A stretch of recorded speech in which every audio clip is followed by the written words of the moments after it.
time here. Air Canada, so I think the year was 2012. If it wasn't 2012, it was 2014. It was 2014. It was the year Brazil hosted the World Cup.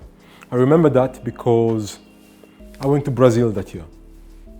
But just before going to Brazil, I had attempted to go to Canada, you know. So this is what happened with Air Canada. It was a very unfortunate situation. At the time, I was living in New York, right? So from New York,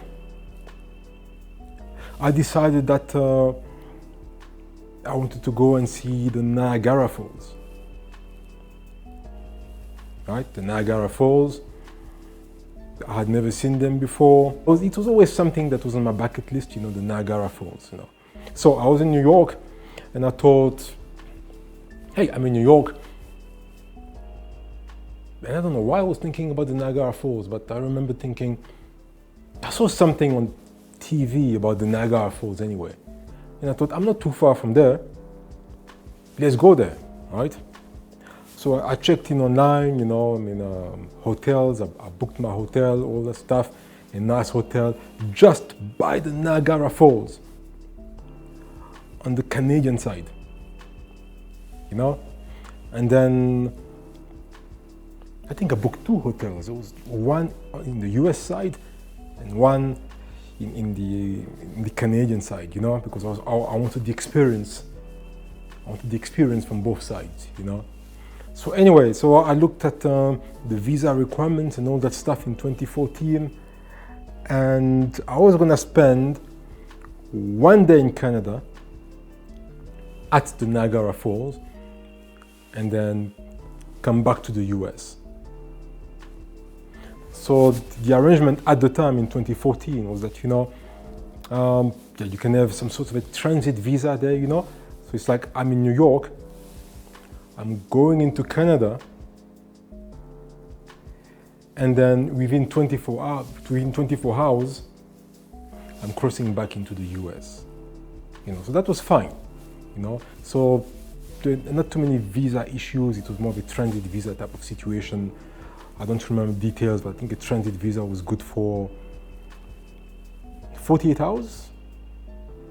No, I don't remember exactly, but I was definitely good for 24 hours, you know.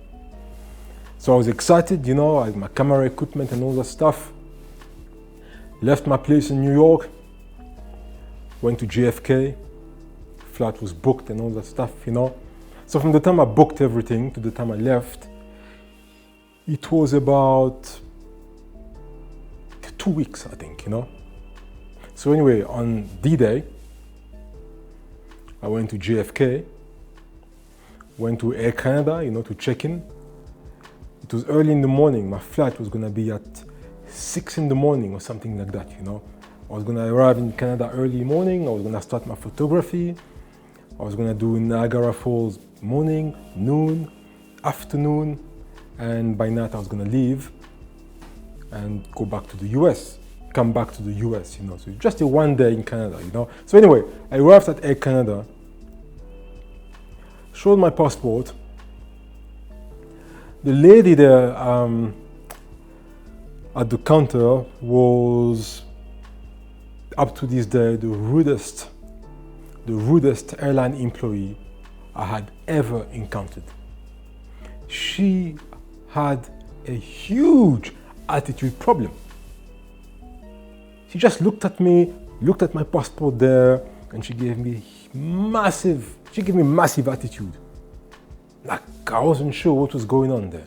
And she said, okay, how long are you going to be in Canada? Do you have family in Canada? You know, blah, blah, blah, blah, blah. You know, and I said, look, is this immigration or what? I mean, you know, you can see it's a return flight. I'm going in this morning and I'm coming back tonight. No, I'm going in this morning. I'm spending one night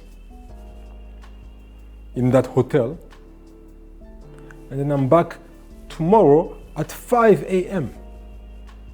Oh, no, you don't have the proper visa, you know, you need a proper tourist visa, and that takes time. It takes 29 days or 30 days and all that stuff. And I said, no, I think you are mistaken here.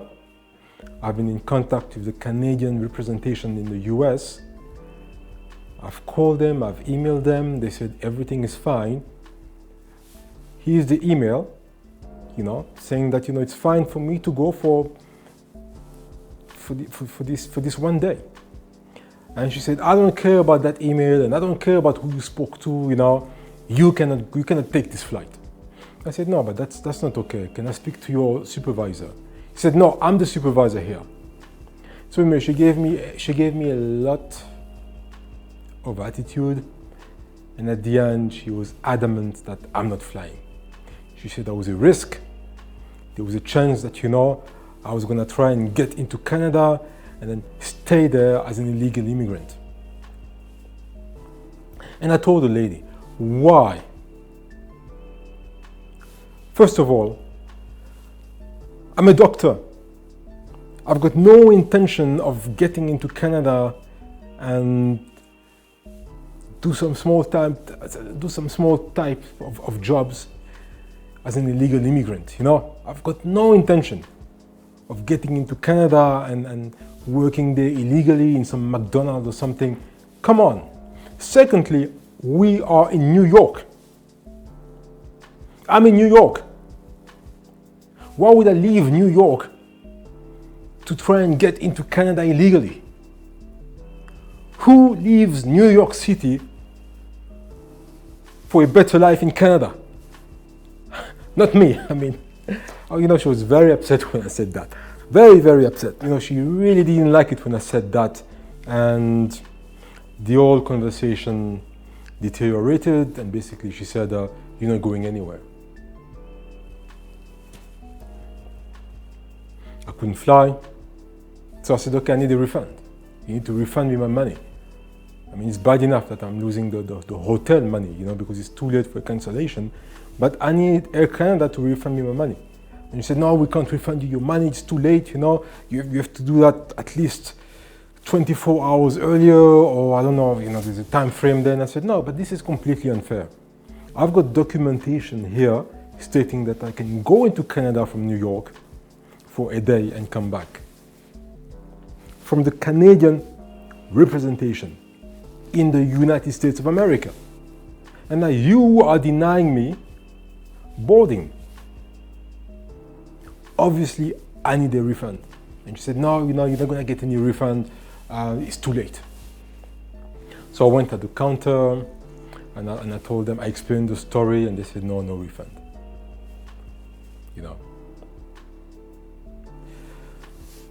What happened after that, I was really upset, So what happened, it's actually how I got to Brazil. So I stayed in JFK, and I thought, this is BS, man. I was quite upset. Imagine, you've packed all your luggage, you're ready there, I'm going to Canada, I'm going to see the Niagara Falls, and you've done your research, you've got your paperwork, you've got everything, and some individual on a power trip is denying you boarding. Denying you boarding with a major attitude as well, Like, I think what irritated me most is that she was speaking to me as if I was some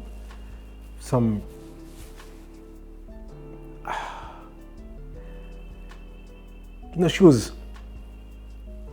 looking down on me, speaking with such a condescending tone, and really, she was speaking like I was her domestic worker or something, and that was infuriating, but anyway, what could I have done?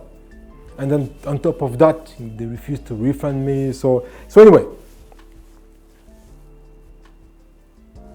I stayed around JFK thinking, I don't want to unpack everything again and go back to Manhattan. No, I set my mind up to travel. I need to travel, And I told myself, I have to take another flight and go to another country, So anyway, I was still walking around JFK, I was thinking about my options, thinking about how this woman had screwed me over. And then, as I was walking there, I passed by TAM Airlines. So I saw TAM, I saw the counter check-ins and stuff. So I thought, TAM, my name is Tam, and I see TAM, which is now LATAM, basically, And I thought, oh, TAM, this is a Brazilian airline.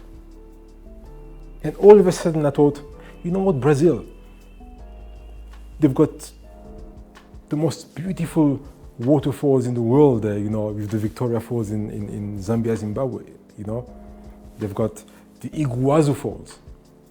The Iguazu Falls and the Victoria Falls are the most majestic waterfalls in the world. So I looked at TAM Airlines, and then I thought about Brazil, and I thought about the Iguazu Falls, and I said, who needs to see the Niagara Falls when the Iguazu Falls are there? In fact, the Iguazu Falls and the Victoria Falls are the two biggest and most majestic waterfalls on planet Earth. I thought, you know what, something that was even higher on my bucket list than the Niagara Falls has been the Iguazu Falls in Brazil.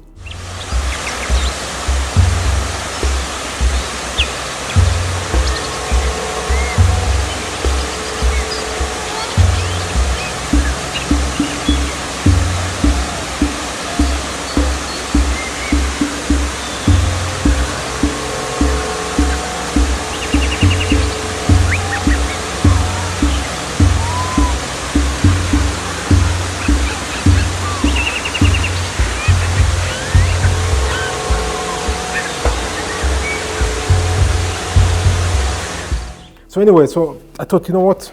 Screw these Niagara Falls, man. I'm going to Brazil. Canada, Brazil. Niagara Falls, Iguazu Falls. I mean, come on, Brazil is so much better and all that stuff. And why spend your money in Canada if they don't want you there, when I can spend my money in Brazil and have a wonderful time? Cheers.